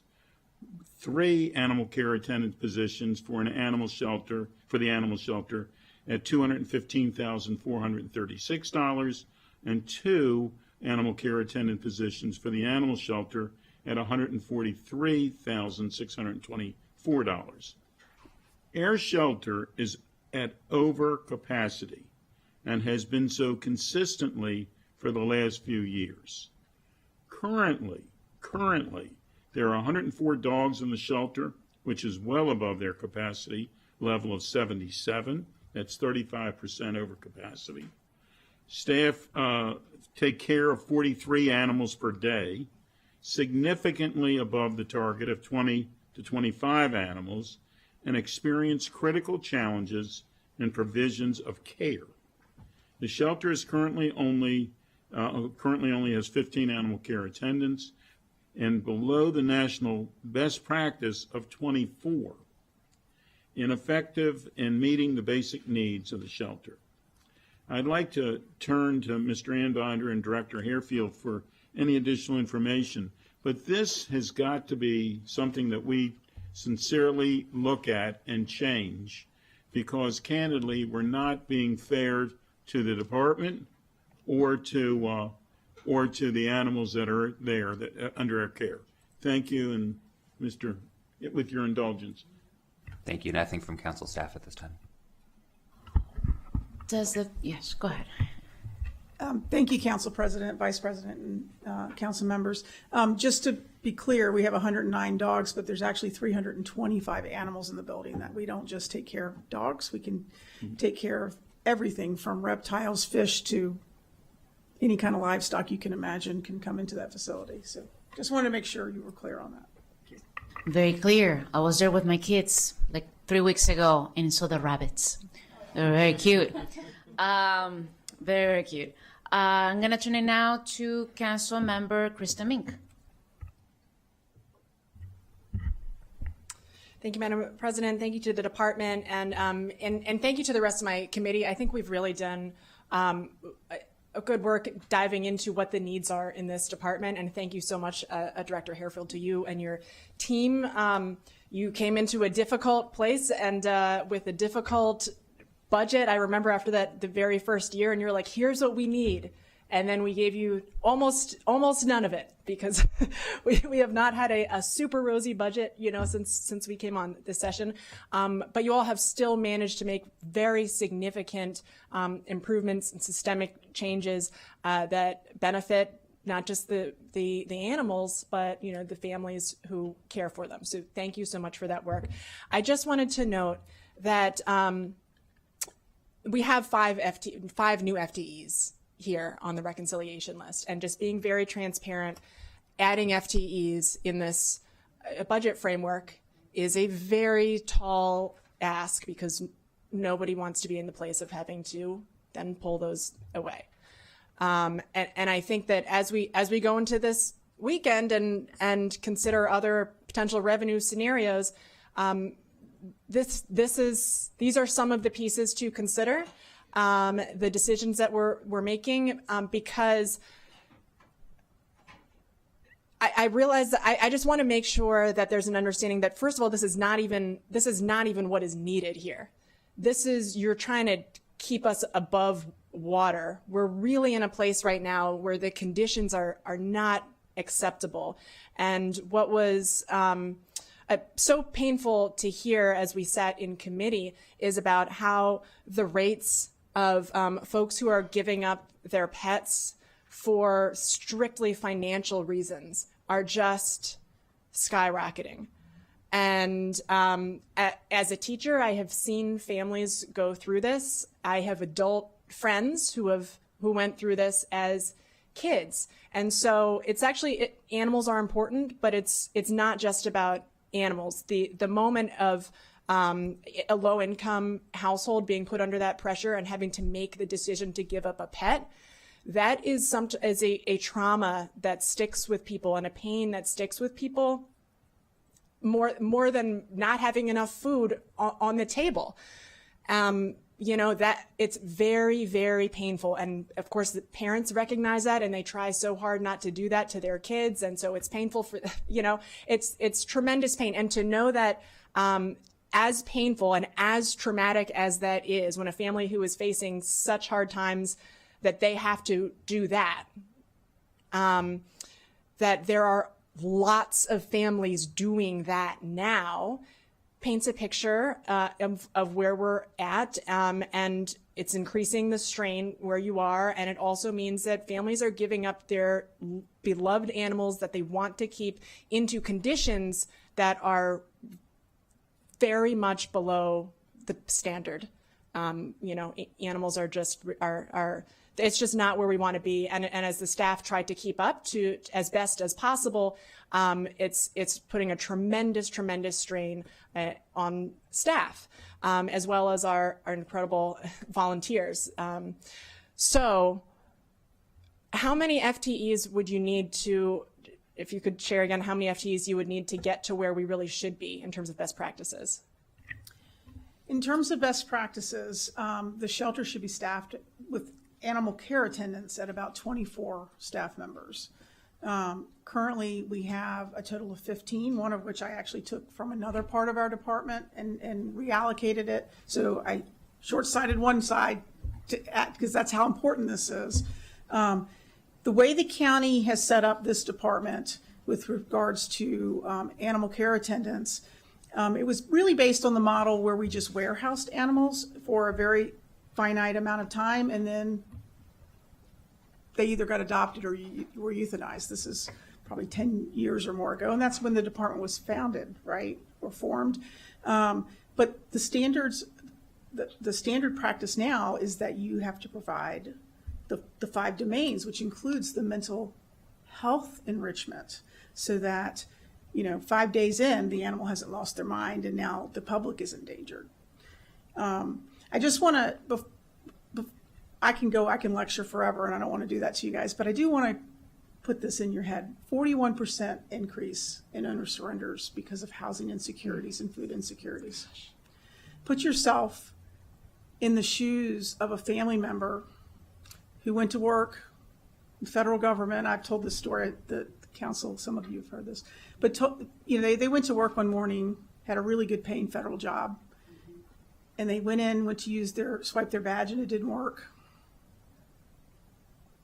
They come home, they don't have jobs, but they have bills because they live in Montgomery County, right? And they have a 5-year-old child who is seeing all this trauma, these parents that are panicking, and the only thing they have that's stable is their dog. And 3 or 4 months in, when mom and dad are getting ready to lose their home, and they have to start making some really hard choices, they tell that child they're going to bring it to the shelter. And the only thing that child knows of the shelter is what Walt Disney teaches them. What a horror story. And if we all grew up on Walt Disney, we're not the good guys, even though we are the good guys. That's not what's been portrayed. And that's what we deal with every single day, every day. And my staff, we talk about the trauma for the individual having to bring the pet to the shelter. Our staff deals with something called moral injury every day. It's very traumatic for our employees. And then on top of it, they're so understaffed that sometimes this nearly 60,000 square foot facility this year we had one day, I don't know how long it went on, but a month anyways, where we had almost 500 animals in this building. We're operating from 7 in the morning until 7:30 at night.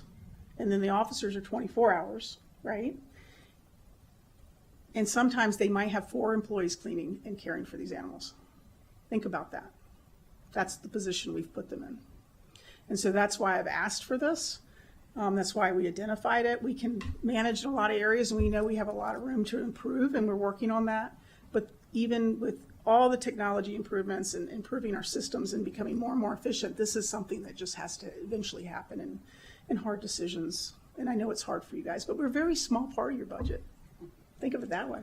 So. Thank you. Okay. Really appreciate you lifting up the right. working conditions as Thank well. you. It's extremely important. And, as we consider other revenue options this weekend and beyond, in addition to looking at MCPS, looking at the nonprofit increase, these are some of the FTEs among a relatively limited set of FTEs that I would consider in a tough budget scenario to try to get done. So thank you for that. Thank you. Next, I have Councilmember Don Lukey. Thank you, Madam President. And, the committee voted 3-0 to make sure these were under consideration. And you've already heard my colleagues speak strongly about that. And I just, I echo their comments, but I also wanted to frame for folks, because just since you've been here, you all are emergency managers, right? We've had the canine flu crisis. You've had to deal with the HVAC crisis. Those are just on top of the overwhelming number of animals that are being surrendered, which is heartbreaking. And so I just wanted to flag that, because you really have all been very creative as to how best to manage a horrible situation that ends up having other horrible situations layered on top of it. And I know how hard you and your entire team work.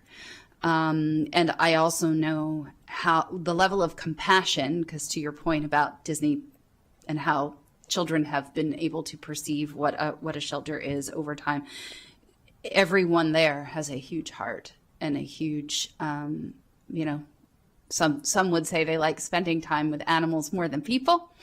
One of our friends likes to say that, and it's a positive thing. And I'm grateful that there are people who do have those hearts and those spaces for it, because they can't speak for themselves and they can't advocate for themselves. And so they are dependent upon the humans who can and are willing to stand up on their behalf. So just wanted to flag that again as we consider this further as we work through all of this. But it was a very easy 3-0 vote at committee. Thank you. Thank you so much for those words. I don't see anybody else wanting to speak. We have a recommendation by the Public Safety Committees on the Office of the Animal Services. All those in favor, please raise your hand. Any passed unanimously? Thank you so much for all your work and all that love and heart that you put into it. Thank you. Team, we are going to move on to item 5. It's the Green Bank non-departmental account.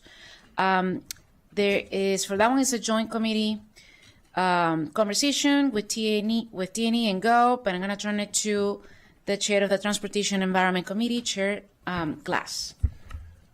Thank you very much, Madam President. Appreciate the joint committee work on this, and co-chair Councilmember Stewart for our in-depth conversation about the Green Bank, which is tasked these days with leading our environmental sustainability work.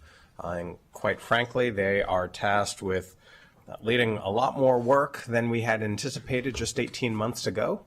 But when the federal government decides not to invest in a greener and cleaner future, we have to do that here.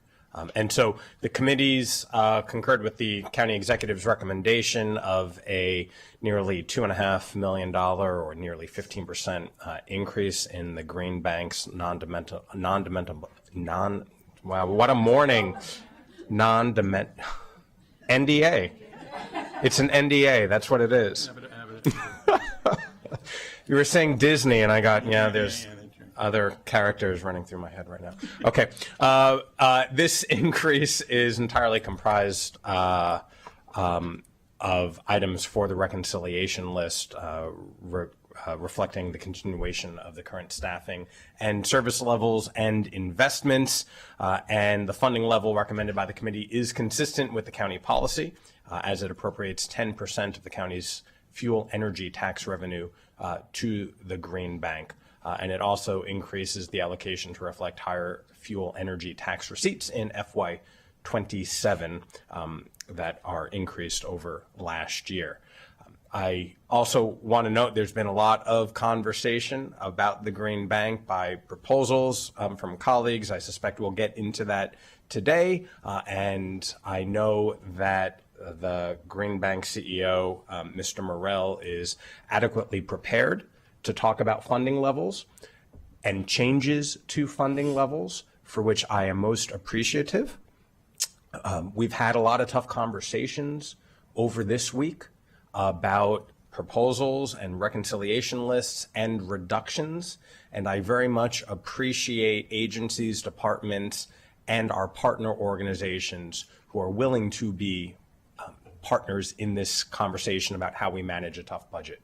So with that, I'll turn it over back to the Council President. I'll turn it over to the co-chair, Councilmember Stewart. Great. Thank you so much. I was glad to co-chair this committee. And I just wanted to add a couple of things that we actually don't talk as much about when this comes to the GO committee and the transportation and environment, because on the GO side, we kind of are looking at the finances of it, and on transportation and environment, as the chair of that committee just talked about, we talk a lot about resilience and sustainability. I want to talk about affordability right now and what the Green Bank allows us to do here in Montgomery County regarding affordable housing construction, renovations, and there's not much we can do here in the county itself when it comes to helping people with their energy costs. That is more a state and federal issue, but the Green Bank is our way of actually helping people save money on energy. And I just wanted to highlight a couple of things. The Seneca Village apartments, the Green Bank helped them put in rooftop solar project to a 684 unit affordable building, and they are experiencing over $300,000 in annual savings. And that was a project that was recognized by Governor Moore. The Hillendale Gateway project is a zero net energy building and a neighborhood resiliency hub that was done with HOC because it includes $10 million in green bank financing and would not have been a net zero energy building or a neighborhood resiliency hub without that funding. The Lockwood Apartments, they are experiencing over $152,000 annually in utility cost savings to their residents. And there's also a public health benefit here because we are moving people away from gas, and we know a lot of folks have been working on that in the county to reduce respiratory harms in our multifamily buildings. The Central Baptist Church was able to put in a solar system on their roof, and they're expected to see a savings of over $123,000. The Sandy Spring Meeting House also did community solar with a savings over $22,000. The Prince of Peace Lutheran Church in Gaithersburg has a savings of over $16,000 and a revolving solar developer loan with the Green Bank. The North Park Avenue condominium is seeing over $25,000 in energy cost savings a year and helping them meet their BEPS targets that we have here. And then in my neighborhood, in my district, we have Hampshire Towers, which is a terrific project. And this is in an equity emphasis area, and it is helping residents save over $164,000 per year in lower maintenance and energy expenses. It's also moved them away from gas, and in this project, they could power their space in their building from a week just from the solar and battery storage they've been able to put in place in their resiliency hub. And this is all thanks to Green Bank funding. So I just wanted to lift up quickly those few projects because I think in committee we all know them, and but we don't talk about them enough. And I think as we talk about Green Bank, we also need to talk about what we are saving our community in energy. So thank you. Thank you for that. Now I'm going to turn it to staff. Is there anything else to add? I'll just clarify that the increases by the committee were not on the reconciliation list per the council president's approach, as they are in line with county policy. So these are as standing, not on the reconciliation list. Thank you. Before I turn it to colleagues, is there anything else that you would like to share? Mr. Stephen Morrell? Well, thank you. I'll start by saying it is very unfair to go after the animal shelter and try and remember what I was actually saying, but there is also actually a tie that you all remember in 2022 when a small plane flew into the transmission wires, and it was the animal shelter that actually kept the neighborhood running. Resilience hubs are important. We were happy to finance one at Hampshire Towers. There are a lot of direct savings benefits. There are a lot of affordability benefits to the projects that we're able to execute with the NDA funding, but there's also residual community benefits, such as from those resilience hubs. One of the examples that you stated with a church that we were able to put solar on actually provides daycare services, and it's one of the few places that provides daycare services and is able to keep that price relatively low. The council just went through the process of allowing us to use this NDA funding for resiliency purposes, which we have an expanded pipeline that we're looking to increase. So I'm happy to answer questions. We were very, very appreciative of the recommendation, but I understand that there are a lot of proposals out there, so I don't want to preempt anything that's to come other than to say appreciate the joint committee's work. Thank you for that. And you and I have been talking lately a couple of times. And I appreciate you for being so, honest and calm with my questions and painful suggestions. With that, I'm going to first turn it to Council Vice President Balcom. Thank you. Thank you for all you do. As a member of the T&E committee, I understand the importance of the Green Bank, and we have used it in our work that we've done on the T&E committee, particularly when we're talking about BEPS and the and how the Green Bank could help support that. And thank you to co-chair Stewart to list all the projects. I think it's just really important to understand not only the number of things that you do, but the breadth of things that you do. So that was all the good stuff. Let me just say that I would like to make a motion to put the increase on the reconciliation list, but not the full increase, because as we've done with other departments, we have to look at the staffing COLAs and how and an increase. So I'm recommending a $2 million not cut, but to go on the reconciliation list, because as Mr. Kenny stated, this addition doesn't go on the reconciliation list. I'm just asking that we put $2 million on the reconciliation list. We have a motion on the table, second by Councilmember Will Jawando. I'm going to open it up for discussions. I'm going to start with Mr. Jawando. Thank you, Madam President. Thank you to Councilmember Balcom. So the undisputable truth is that the Green Bank is awesome, and we in Montgomery County are a leader in climate change, but also in equity, and you guys are at the core of both of those things. And so I appreciate Councilmember Stewart listing out all the many projects. I'll throw another one in the mix. I was with you last week, Councilmember Lukey and I, at the Sage in Durwood, which will another project that will be a affordable mixed income, great project right there in Durwood that you all are partnering on. So it's indisputable the work that you're doing. And the motion would be to put that $2 million of that increase on the reconciliation list, realizing that this is a really difficult budget, but you still have really important work to do. And I think so. The good news is that, you know, some of the proposals that were out there, which were illustrative in nature of how we might achieve the savings we need to achieve, there are a lot of things. You just probably sat through a 45-minute discussion where we were talking about other potential ideas. And I'm hopeful we can land in an area where that allows you all to keep doing your very important work, because it is important and it's a core mission. I did want to allow you the opportunity just to, since the motion was just made, what that would mean, and just would you be able to continue your important work, things like the Sage and other things, with that $2 million? If that $2 million didn't make it off, just talk about what you would be able to do with the money that would be remaining, which sounds like is going to be guaranteed, which is hopefully good news to you at this point. So please. Oh, wonderful. Thank you, Council Member. I'm not an expert on your process, so if I understand it correctly, the question is if there's no increase, essentially. The county executive's proposal was an increase of approximately $2 million. 2.4, I think. 2.4. And so if this is essentially reversing that, what that means for us is that we would have the opportunity to preserve our core capital base, which is very important.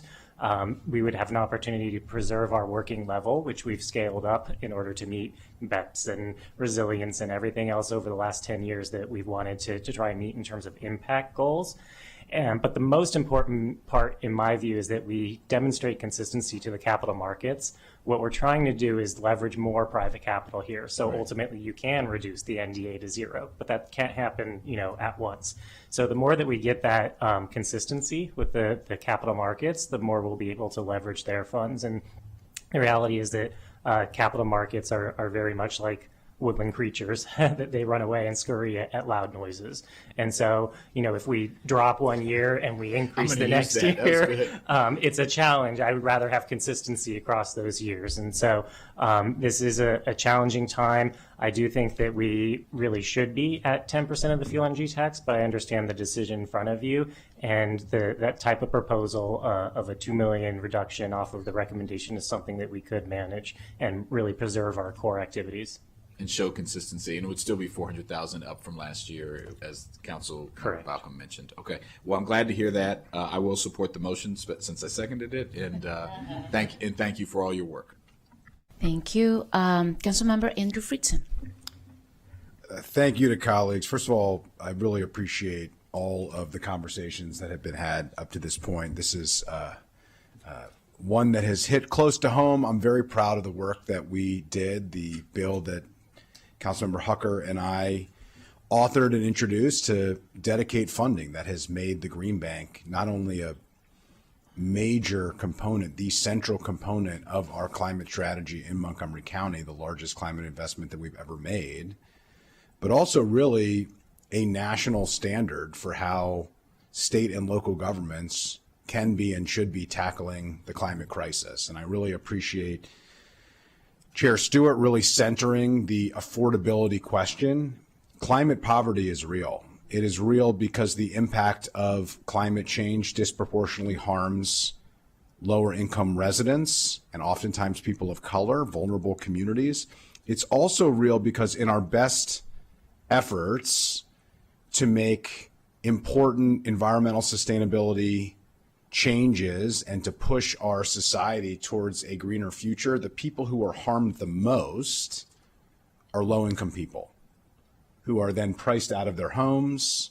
Nonprofits are priced out of their buildings. People are priced out of existence. And so this is a really critical tool to say we are going to raise the bar on our environmental sustainability standards and our ambitious climate goals, but we're actually going to provide a ladder for people to reach them. And we're going to make sure that we're not doing harm to the people who are most vulnerable in the process. The Green Bank has been at the center of that. As part of that legislation, we included a key equity component that the last council was very adamant about. And I'm proud to say that the Green Bank has exceeded those targets. And so it is really important to continue that work. I really am appreciative. The painful suggestions I felt were existential. I felt that it would have not only been a significant retreat backwards, but also would have required eliminating positions, riffing employees who are, effectively public servants who are acting on behalf of the county right now to achieve our climate goals and who we've asked to do more. We've added resilience to this organization, not just the original clean energy mandate. So I really appreciate the council president for being willing to walk back what the original proposal was, to find a reasonable place, put it forward for discussion, but then was willing to work with colleagues. Really appreciate the vice president for putting forward a suggestion here that doesn't meet what I would want unless we can get it off the reconciliation list, but is a much more reasonable position to be in and doesn't have a number of public servants who would have otherwise been sitting wondering whether or not they were going to lose their jobs, which I think was a message that has really sent shockwaves and is not going to send the unfortunate message to the private market that the Green Bank is trying to leverage, which is the whole purpose of this fund, to appear that in order to balance our budget, we're walking back our commitment. Here, we're making an adjustment, unfortunately, a temporary adjustment in order to address the affordability challenges, but we're maintaining our commitment to the people who are doing the work and the climate goal that we have. So I don't like this. This is a painful one for me. It's a difficult one for me, particularly since it is directly at the heart of one of my signature legislative achievements that I'm very proud of and feel really strongly about. But I respect where colleagues have come, and I appreciate that we've gotten to a much more reasonable place. And so I'm going to support the motion with a little bit of a heavy heart here, but I am going to support the motion and just express my appreciation to colleagues for being thoughtful on this and the engagement of the Green Bank for looking out for protecting your core mission and, just as importantly, ensuring that you're looking after your own people. So thank you. I will say that for this item and the next one, I know this is a painful one for you, Councilmember Andrew Frickson, because you have really led this county government into a path of not just more economic development, but economic development that is sustainable. And I know this one is really hard for you, and because they have been your babies, they have been your initiatives, and I am very sorry. And I know you care deeply, and I just wanted to, I felt like I need to say that to you. Okay, we're gonna move on. Councilmember Dunlucky. Thank you, Madam President, and thank you to Councilmember Friedson for his comments, which I echo. And I too, since coming on board, this council have been seeking to uplift and share my pride in the work that the Green Bank does, and certainly, and I thank my colleagues for joining me as co-leads on expanding and allowing for the resiliency projects, which are part and parcel of our greener energy work that we need to do. And I did just want to give you the opportunity, because I know let you explain the dollars in return that come from every dollar that the Green Bank is able to invest, like what that means for Montgomery County. Yeah, absolutely. So we're at a level where our entire portfolio is leveraging $4 of private capital for every dollar we get from the county. And it's in our strategic plan over the next 3 years to get that up to 7-to-1. And so we're looking at even higher leverage activities. We're looking at what's called back-ended leverage of how can we get more capital in on already existing portfolio, just so that we can continue to increase that. We use a bunch of different tools to get there. These are all financial tools of being in deals, of supporting deals, of working with partners. But right now we're bringing in $4 for every one. That means that we've catalyzed about $350 million worth of transactions right now. I'm very optimistic and hopeful that we'll actually cross $500 million this calendar year and continue to escalate. And so that's actually increased on an exponential level, and I have not seen a ceiling yet on it. So we hope to continue to increase it. Right. Well, I too, again, find myself in the same position where I understand my reluctant support of the motion, but I know that's the landscape in which we're living, right? But I also too want to express my most sincere appreciation for you and the entire Green Bank team. You guys are class acts, and the way you have approached the discussions with us in this work right now and in this budget have been top notch and outstanding. And so I wanted to make sure I honored that as well. Thank you. Thank you so much. I'm going to turn it now to Councilmember Mick, and then, so just to announce it, then after her, we're going to go to Councilmember Lori Sells. Thank you. I associate myself with the remarks of my colleagues. Appreciate you all so much. In addition to some of the projects that that the chair mentioned, or that Councilmember Stewart mentioned, which Hillendale Gateway is such a cool project. I'll note also that as I've been working with Leisure World residents on BEPS compliance, and I'm sure I'm not the only one who has heard about that, but just wanted to give you all a shout out, because we have leaned and they have leaned heavily on the Green Bank and will continue to. And I think we are all getting emails from them because they have eyes on this and on the Green Bank especially. And it's because of the direct services and the assistance. It's not just dollars. You're really providing support as folks are working through issues like BEPS. And I'll note also at People's Community Baptist working on solar arrays. So and I'm sure that they will be turning to you all to help finance that. So the work is so much in alignment with where we're trying to go as a county. I think that given the situation that we are in, that we are landing in a very reasonable place for heading into tough discussions. It's on the reconciliation list, which means it can be considered for cuts. The revenue discussions will continue, but I think that we're in about the right place as we head into those negotiations. But again, I just want to add my appreciation and my recognition of every dollar that we are able to put towards the Green Bank is an excellent return on investment. Thank you for that. Can we bring back Councilmember Lori Sells? Is she still there? Can you hear me? Yes, I'm still here. Okay, go ahead. Now we see you. Can you hear me? Now we do. Go ahead. Hello. Okay. Yes, thank you so much to Mr. Morell. Thank you to my colleagues for their comments. I can't sing your praises enough. I've been to enough ribbon cuttings to showcase the incredible return on investment this initiative has brought us, and how you continue to help us meet our very ambitious climate action goals in our plan. And so this is bittersweet, and I'm hoping that we get some relief in the new year and make some advancements. I know we still have the ongoing settlement that we are still waiting to hear a decision on. But I think we're all in agreement with how invaluable your contributions are with leveraging the resources that you do receive from us to maximize our impact across the county. And so I'm excited to see what's to come, and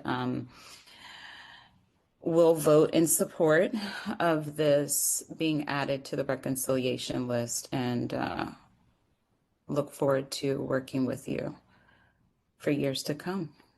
Thank you. Thank you for that. We have a motion on the table. All those in favor, please raise your hand. Oh, I don't see Councilmember Sales. Oh, now I see her. Hey, okay, it passes. Motion passes. Thank you very much. Now we're gonna move forward to. I need a motion to approve the Greenback non-departmental account budget as amended. All those in favor, you cannot go. Moved by Councilmember Andrew Fritzen, second by Councilmember Evan Glass. All those in favor, please raise your hand. Okay, I just want the world to see you. All right, it passes. Thank you so much for coming today. And again, I am so sorry for this, but yeah. Thank you. We're going to move on to item 6. It's the Arts and Humanities Council non-departmental account. For that one, I'm going to turn it to Council Member, the Chair of the Education and Culture Committee, Chair Yawondo. Thank you, Council President, and welcome to our Arts and Humanities Council team. The Education and Culture Committee, and to our Director of Recreation, who oversees the contract. The Education and Culture Committee recommended approval of the County Executive's proposed budget, $7,230,304. That is a 2.5% increase over the last year's level. Obviously, this is the standard inflationary adjustment. We took preliminary action yesterday to add, I made an amendment which passed unanimously to add 10 tranches of 0.05 to the, so hopefully we can get above that amount. So that would obviously impact you, but that won't be decided until reconciliation. There were no programmatic additions, no staffing changes, and no items from the NDA that are on the list. The committee also reviewed a request, a very passionate and informed request from the director for an additional $1 million in funds for grant ranking, just recognizing that there's significant demand across all of the arts community's grant categories, driven by inflation and a budget that has been flat essentially since 2017 in that area. And you've done a great job expanding who gets these grants, and we're very aware of that. So we had a discussion about that. So I want to acknowledge that work. We did not make a recommendation to add that to the list given the fiscal environment, but we did have a discussion about it. It was important to. I do want to also acknowledge and thank the work that the department has done, the Department of Recreation has done with the Arts and Humanities Council to strengthen the administrative partnership underlying the contract. Obviously, we passed that legislation recently. And to work on the governance issues. So thank you to Director Albanaz and to Director Jenkins for your work on that. Last thing I'll say is that we're excited about the cultural plan, which is in the making. Comprehensive 10-year cultural plan that's gathering input from over 2,000 residents, including some of us. And so we really appreciate the work that you're doing. With that, Madam President, it was a unanimous recommendation, and I'll turn it back to you. Thank you for that. I'm gonna turn it to the staff first. Is there anything else that has not been said? Nothing else to add. Thank you so much. I'm gonna turn it to the Director of Recreation. Is there anything else that you would like to add? Nope, that was a great summary. Okay, that's beautiful. And then I have the great Susan Jenkins in front of me. If there is anything that you would like to say, please go ahead. I don't have any other council members wanting to make motions, so you know. Thank you. I'm filled with gratitude. This is a very, very, very difficult conversation this morning, and understanding all of the demands on the budget in Montgomery County, I am grateful for your thorough overview of the needs of our residents. And I continue to be excited about the opportunity to serve in this regard, and so excited about bringing the draft of the cultural plan not only to you, but to the public. I think that you'll see so many synergies of the conversations that you've had today about how to protect our residents, how to keep us safe, and how to advance our progressive ideas about governance. Thank you very, very much. And sis, because you said that, I just want to highlight on the culture plan, that event that I did with you. We did a youth town hall on arts and culture, and it was amazing. So thank you for every single thing that you're doing and all the work that you have done in my own district. And I'm saying that as a district council member. So thank you. With that, I don't see anybody else wanting to speak. We have a recommendation from the Education and Culture Committee. Those in favor, please raise your hand. And what happened? Okay. It passed unanimously. Thank you. I just also want to thank Chair Juando for your summary of where we are right now. It was beautiful and succinct, and I'm deeply appreciative. Well, thank you. And with that, everyone, we are adjourned until 1:30 p.m. Yeah, absolutely.